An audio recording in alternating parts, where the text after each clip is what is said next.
Hey Lee, Hey, good morning. How are you? I'm well. How are you, I'm Kirsten? I'm doing good. Today's great. I really appreciate you sending some time aside to talk about some things for my school project. I'm excited to hear more about what you do and how your experiences kind of bode well with some of the things I'm learning in my class. Absolutely. Thank you Cool. for having me too. Yeah, I'm really excited. We've chatted very vaguely about some of the stuff that you do, and it's always piqued my interest, but it's not in a capacity to kind of chat about it. So I'm excited to hear more about it. Yes. So Cool. I jotted some notes down too. Okay. I Awesome. am ready. Yeah. And I will say I do have two doggies. So if they get a little rowdy, please excuse them. Okay, cool. Likewise, I thought maybe we wouldn't hear him, so all good. This Yeah. is yeah, pretty casual, so cool. Okay. Awesome. Well, let's just dive right into it. Liana Rhodes, maybe you can just give a little intro about who you are, what you do, what kind of led you to what you're doing, like where you went to school and stuff like that. And yeah, just a quick intro. Yeah, so I am Liana Rhodes. I currently work as our compliance manager at Open Doors Academy.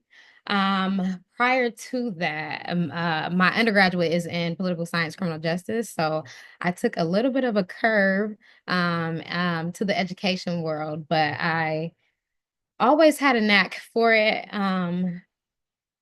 Prior to that, I worked with kids. So I worked with nonprofits. I don't know. I think I have a thing for nonprofits. So that was kind of my calling versus going the legal route. And I started there doing like interning for juvenile court system, which I absolutely loved. But it was a lot, right? It's so much, and you kind of take work home with you. So that, and I realized as I was working with kids, I was able to reach more kids like in the classrooms um better than I would have if I would have went the legal route, I think. So that was my passion. So when I found Open Doors Academy, I think that was my calling to what I really needed to do. Cool. Yeah, I always love to hear how people get into education. Sometimes it's like I had a great kindergarten teacher, and then sometimes it's like I tried a couple of other things and then it fits. So I Yeah. appreciate that. That is, to your point, it's hard work, and I appreciate what you're doing. So it's cool. Yeah. Well, How long thank you've been with them for a while? How long have you been working there? So I've been with Open Doors Academy for 5 years. Okay. When I originally started there, I was a program coordinator. So I was really the direct support in the classroom working with the kids. And I did that for about 2 years until they asked me to do my current role now. It's in a bigger capacity, I would say. So I don't work directly with the kids anymore, but I'm able to see all of the sites and schools that we are working with. So which I was a little sad because that was my working with the kids, being like that direct line and being in the classroom was everything to me. But then I'm like, okay, I'm able to connect and serve in a different capacity with not just the specific school I was working with, but all of the schools that we work with. So, in this role that I'm currently in as our compliance manager, all of our K-8 sites are considered licensed childcare centers. So we follow the same rules and regulations that a daycare would, if you will. And we're not recognized as a daycare, but when state comes out to do audits and everything, we follow those same regulations, just compliance and safety, making sure the scholars are having a good time, but they're also being safe as well.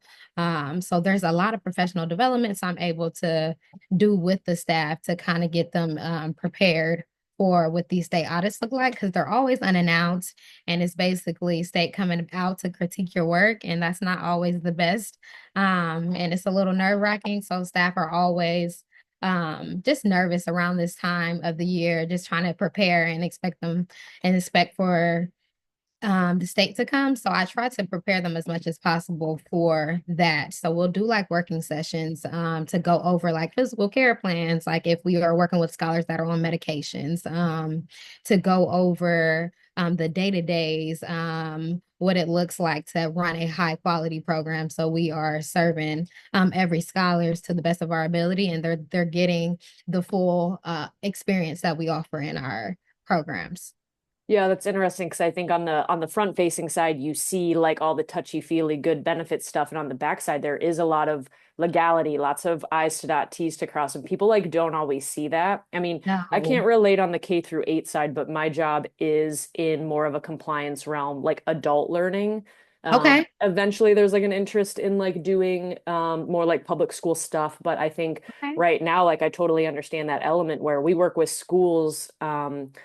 In brief, schools who teach uh, people who are going to go work on boats. And so Okay. they're qualified by the Coast Guard, but these schools are teaching how they've always taught in these things. But then there's this whole element of compliance that every once in a while the Coast Guard will come out and they'll audit their program. And so to Yeah. like prepare them for that experience is Yes. like I can relate. It's a very daunting thing because you are Yes. doing like your passion, you're helping students, you're doing this thing, but then Yeah. there's this whole other like Yes. paperwork administrative thing that Uh, bogs down the process. But so I appreciate you putting that on. And I think like the professional development for your staff is probably very helpful. So it's not just this one-time thing that kind of blows everything up, but if they feel good with the process and they know that your program is doing what it should be doing, the audit should be no problem. So Yeah, absolutely. And I think that was also new for me too, and something exciting because I come from working with just scholars. So now I'm working with everybody, right? So scholars are community partners, the school partners, the parents, our families,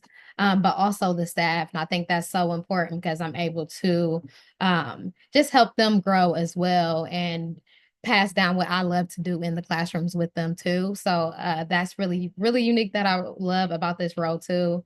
Um, that I found to love because, like I said, I was really torn with leaving the kids. So I'm like, I had to look at it as the bigger picture, right? So we're helping everybody and being able to serve in this role is huge. And helping the coordinators and everybody that I work with like find that passion and also like providing a safe place for the scholars because at the end of the day that's really what it's all about, our scholars and our families. But you're right, so this compliance side is like completely different than direct support with the kids because it's like I know that like I can work with kids all day, give me yeah, whatever. But this side it was a different type of beast, right? It was a lot of learning, and I honestly I only when I transitioned into this role, I only had 2 days of training before I had to kind of just dive right oh my into it. gosh, So yeah. it was when I say, Kirsten, the first year was insane.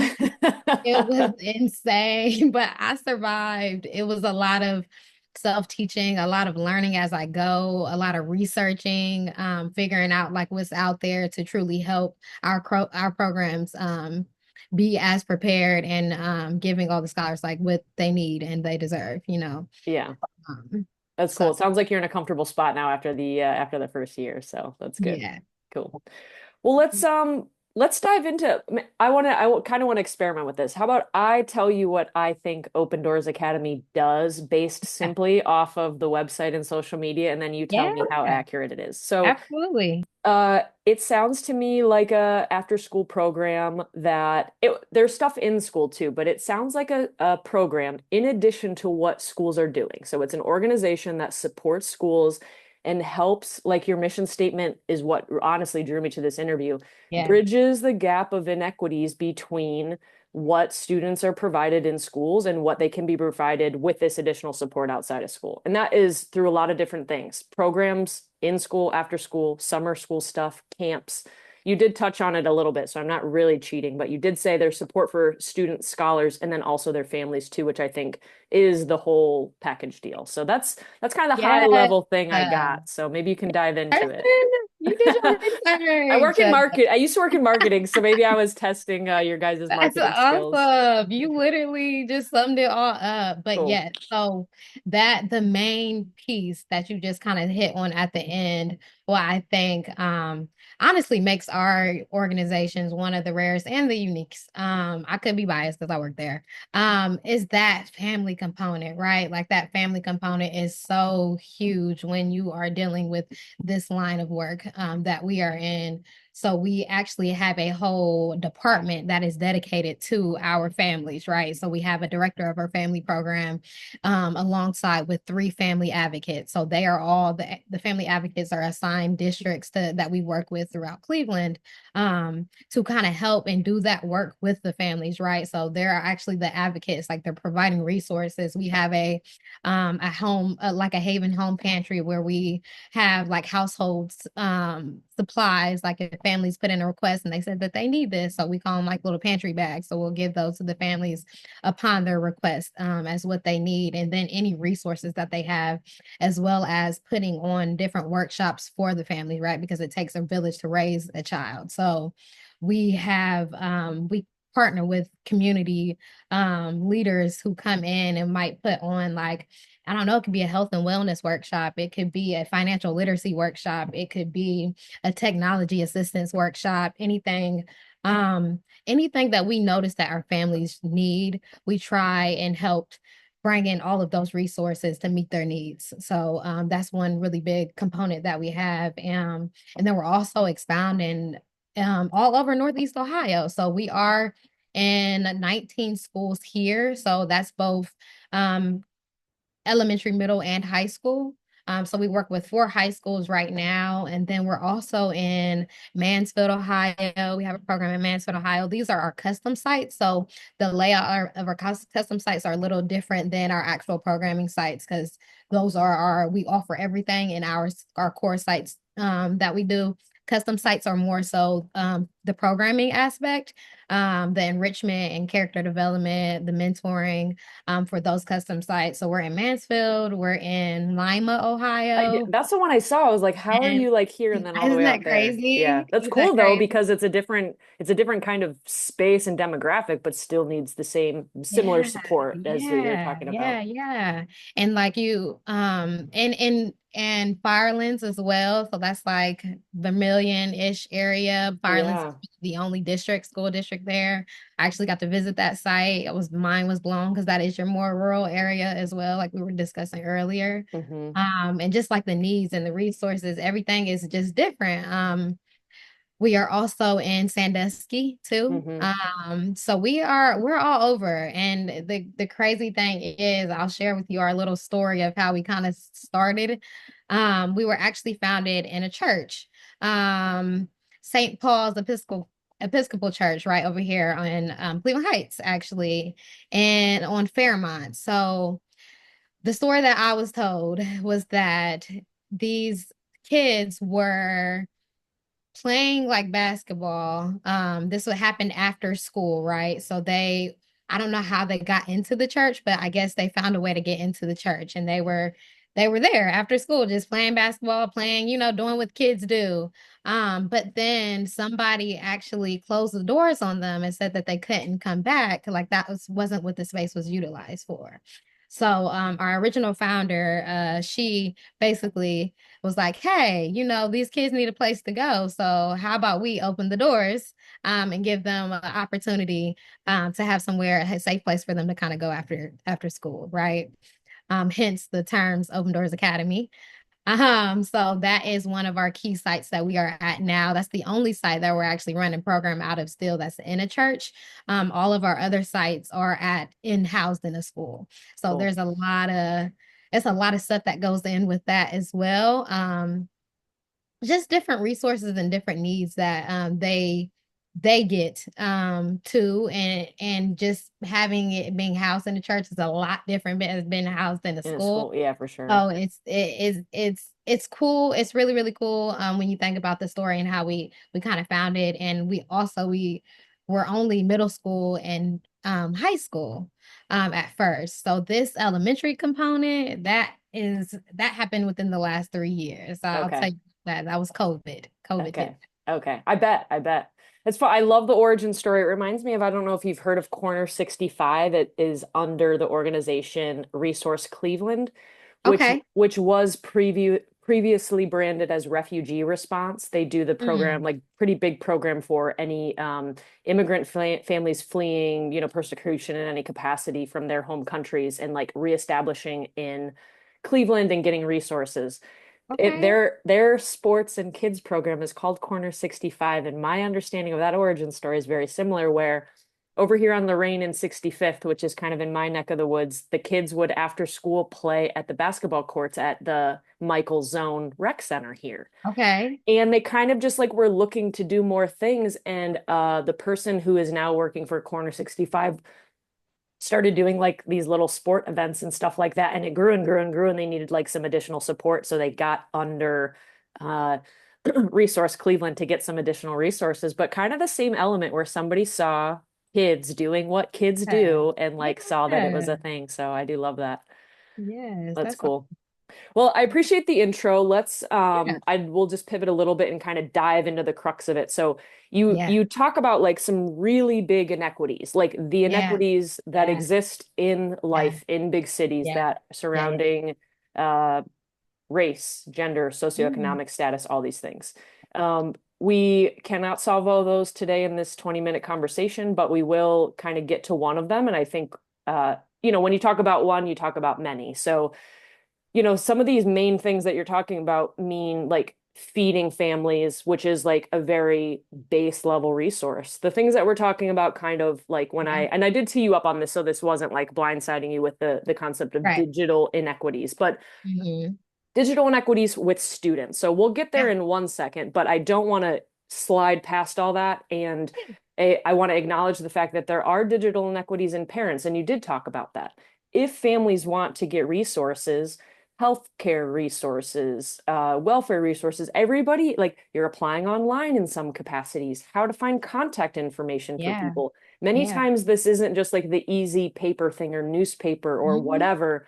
People need to be able to access things online. And Yeah. so I don't want to, it sounds like you do have resources for families. So I didn't want to like do a disservice to the fact that there's a very big chunk of survival that exists in digital inequities too. So, um, yeah, I want to jump to the students just for sake of time, but I did not want to skip past all that and be like, oh, Yeah. kids can't do their homework. Yes, that's very, very, very important, but all these other things are very important too. So, Yeah. For sure. um, so like the intro question, like just, and we can hop into the specifics. Like I think I asked you this just so we wouldn't be kind of going in blind on this, but when I say the phrase digital inequities, like what comes to mind to you?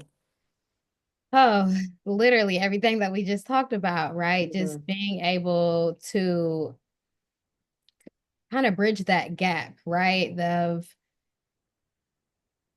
certain school districts, right? Being able to provide certain resources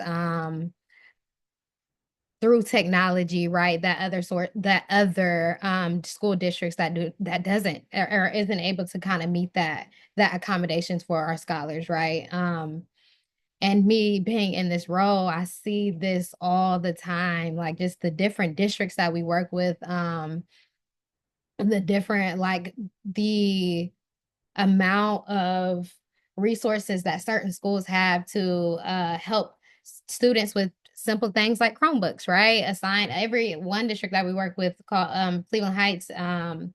They are literally every kid has a Chromebook, right? They assign them theirs. But then when I go to my CMSD schools, right, the Cleveland Metro politics, right, school districts, they barely have enough Chromebooks, for students to sign on, or they have to borrow, or they have to use what's available. I remember when I was in programming, half the time I was letting them use my computer, or we had resources too to give them to, or hotspots and stuff like that. And I wanted to touch on the pandemic, right? How we even expounded to how big we are now, right? Because that was that was a nightmare for everybody, right? But specifically for our scholars and just like the education system in general, we seen how a derail of kids in attendance, right? Just them not showing up to class, not being able to log on. But that's because a lot of them didn't have the resources or the means to log on, for class, to attend school. So I can go on and on and on and on and on and on and on. It's Yeah, and crazy. it's interesting you give that specific example, not knowing that the interview that I had previous to this was a teacher in a middle school, high school that is in a rural area of northern Michigan, where I think COVID prompted the give every Yeah. kid a Chromebook and get a hotspot to every family because Yeah. people live out Yeah. on the 100-acre family farm and they don't have a hotspot or whatever the situation. Yeah. But Yeah. I find that interesting that again, this is a perfect example of the digital inequities thing, not even Yeah. within districts or within states, but couldn't be more broadly different, where they don't have a racially divided demographic, but the socioeconomic is. I don't think they kind of have the flux that Cleveland does, where there is like a lot of money, a little bit of money. In this school district, it is kind of like middle class and then lower class poverty, working class and poverty. Um, Yeah. and so hearing that those resources were able to cover a Chromebook and a hotspot for every student. And here Right. it's like barely. Are you saying still barely? Still barely in schools, Now, there's not a Chromebook for every student. absolutely. Oh yeah, absolutely. Yeah. So that's where we came into with providing Chromebooks too, like whatever we can accommodate more of, so we will. But I for the COVID portion, so because of we were noticing like we couldn't get teachers and everybody was reaching out to us, right? Our school partners were reaching out to us like, hey y'all, we need help, right? We need help. We need to figure out how we can get these scholars to come to school, right? Even through this pandemic. Like, so now that we have the Chromebooks or the hotspots and stuff assigned to all of the houses, how do we even get them to log on, right? Hmm. So for us, what we did, we partnered with the schools and we opened our own remote learning centers. So during the pandemic, us, like all of our coordinators, all the staff, we actually came to the schools.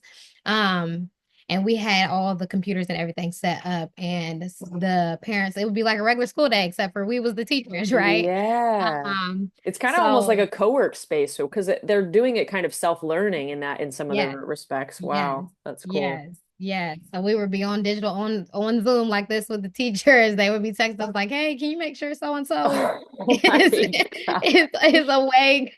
Stuff Oh like my that. So just gosh. kind of monitoring them to make sure that they were up and getting their education still, because that it was a lot and it was hard on the families. Like essentially, the parents became the teachers, and they've never done that before. So they're like, What are we doing?" Yeah, and that's a big ask. I So mean, to go from and they're and parents are dealing with COVID in their own yeah. way separately, like Yeah, aside from school. yeah, yes, So in yeah, like a post-COVID way, what do you see that's going well? What, whether you see it in schools or like something that your program specific or your organization is specifically doing in programs or anything like post-COVID, things that are helping bridge the digital inequities yeah. gap. I think for us, we have a operations department, right? And our operations department, they're huge with helping to bridge that gap, right? So we and our data team, they're all kind of in one.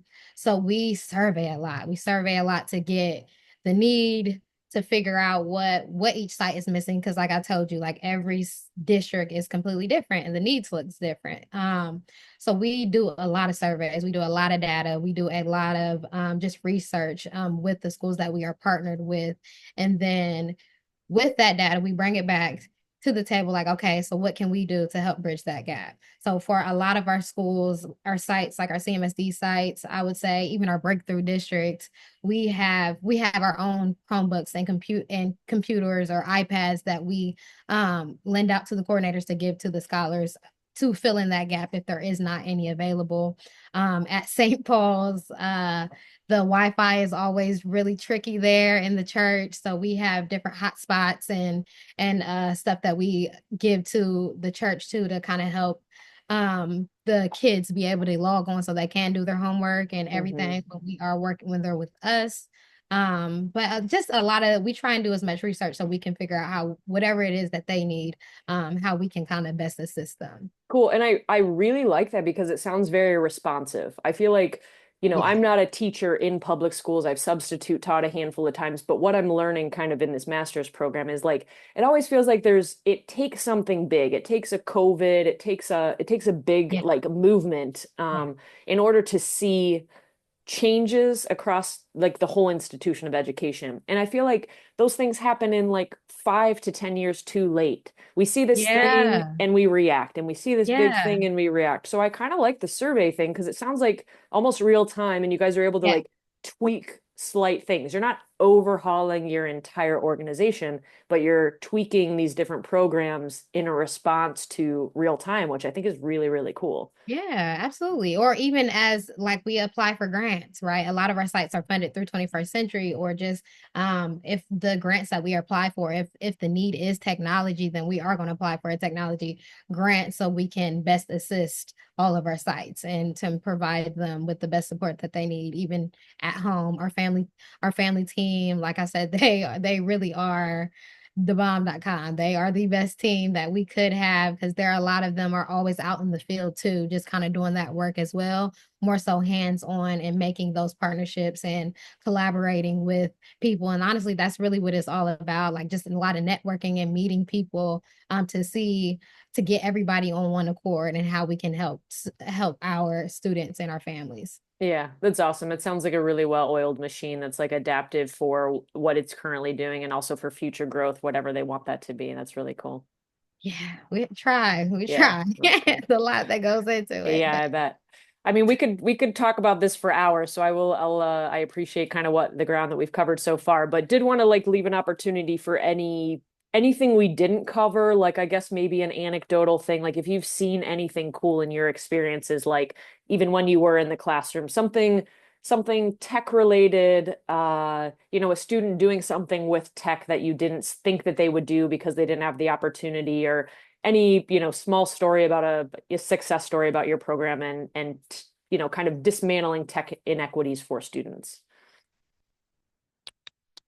so we use this platform called Stride. So it helps with math and literacy, right? But it's through a way of they answer a question, but then they can play games. Because every scholar needs that like brain break before they're like, I don't want to do homework. It's like extra homework. But the point of this platform is to help them improve like their math and literacy scores. And then also like they take assessments with this platform as well, just to kind of see where they are. They'll do a pre-assessment and a post-assessment, just to see where they are. And then we're able to kind of print those and actually work with the teachers too to let them know, like, hey, this is what we are noticing the areas that they are struggling with. And if you have whatever like homework assignments that you can have that we can kind of work with we can help with when they're with us in our program time too. But I think it's really cool to see. Oh, and then after that, like they earn points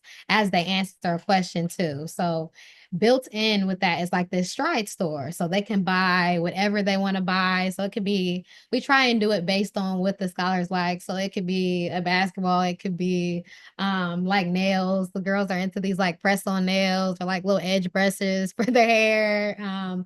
Anything that they like. So it's a fun way to see them they're learning, right? But then they're also it's a reward at the end. They're like, so it's cool to see them get so excited and then they get to shop in this big old store at the end because of all the hard work that they just put in, right? So that's probably one of my favorite platforms that we use with the scholars. That's cool. I love that because I do think, we see a lot of things about tech where we're just using it to use it. And I feel like that Yeah. kind of Yeah. crosses off pretty much everything. Like there is an inspiration to learn, there is an engagement element, and then there is a reward at the end. And it's not just, the sticker on the chart in the Yeah. classroom. It's like buying power, which is Yeah. pretty cool. So I appreciate that. That's great. Yeah. This has been awesome. I really love learning about what you guys are doing. I'm going to follow all your social accounts for Yes, for please the do. program. I think it's awesome, and I love hearing what young people are doing. I think it's really exciting. And when anything is supporting schools in this way, I think it's always, it's really easy to criticize things that are going wrong. We've all gone to school. Every single person has gone to school, and so it's easy for us to like criticize that. So I appreciate that. Sounds like your program is not doing anything other than supporting. And I think Yeah. that's really cool. It's like this added bonus rather than this like thorn in the side, which I think some criticisms can be. So everything that you said was like in really great light, and I appreciate that perspective. So Oh, thank you so much, Kirsten. Thank you for having me. I truly appreciate this conversation. Yeah. Yeah, likewise. Thanks so much. Yeah. All right, take care. You too. Bye. Bye.